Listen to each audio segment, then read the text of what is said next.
Hi అండి, అందరికీ నమస్కారం. Welcome back to my channel. ఈ వీడియోలో ఏపీ ప్రభుత్వ ఉద్యోగ పెన్షనర్ల తాజా సమాచారం అండి. సిఎఫ్ఎంఎస్ సైట్లో పెండింగ్ బిల్లు చెల్లింపులపై తాజా సమాచారం.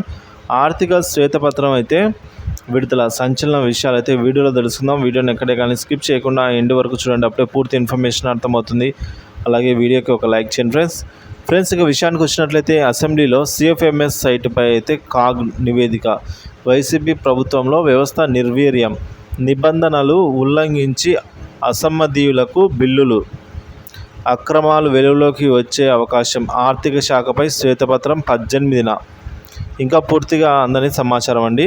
సో ఈ నెల 22వ తేదీ నుంచి జరగబోయే అసెంబ్లీ సమావేశాల్లో రాష్ట్ర ఆర్థిక వ్యవస్థలో అత్యంత కీలకమైన సిఎఫ్ఎంఎస్పై కాగ్ ఇచ్చిన నివేదికను ప్రవేశపెట్టనున్నారు.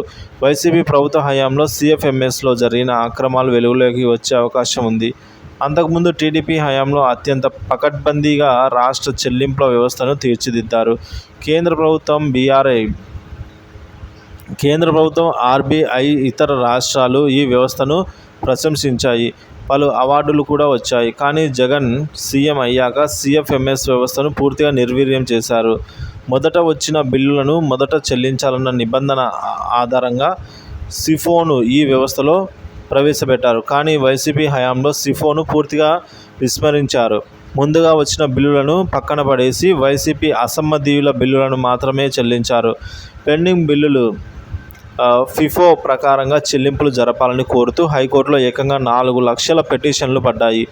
గత ప్రభుత్వంలో ఫిఫో ఉల్లంఘనలు సిఎఫ్ఎంఎస్లో రికార్డు కాకుండా పలు మార్పులు కూడా చేశారట. పూర్తి స్థాయిలో సిఎఫ్ఎంఎస్ను పక్కన పెట్టి మరో వ్యవస్థను, హెర్బ్ను తీసుకొని వచ్చారు. హెర్బ్ విఫలమవ్వడంతో తిరిగి సిఎఫ్ఎంఎస్ బాట పట్టారు. మొత్తం రాష్ట్రంలో చెల్లింపులను గందరగోళం చేశారు. అసెంబ్లీలో ప్రవేశపెట్టబోయే కాగ్ నివేదికలో ఈ అక్రమాలు బయటపడే అవకాశం అయితే ఉందని చెప్తున్నారు. ఈ నెల 18న ఆర్థిక శ్వేతపత్రము, ఈ నెల 12వ తేదీన ఆర్థిక శ్వేతపత్రంపై అయితే విడుదల చేస్తామని ప్రభుత్వం గతంలో ప్రకటించినా కూడా పెండింగ్ బిల్లుల వివరాలు, ఇతర కార్పొరేషన్ల అప్పుల వివరాలపైన ఇంకా సమాచారం రాకపోవడంతో సాధ్యం కాకపోవచ్చని ఆర్థిక శాఖ భావిస్తోంది. మరో వారం సమయం ఇస్తే, అంటే జూలై 18 తేదీ నాటికి పూర్తి వివరాలతో విడుదల చేసేందుకు వీలుంటుందన్న అభిప్రాయం ఆర్థిక శాఖ అయితే వ్యక్తం చేసిందండి.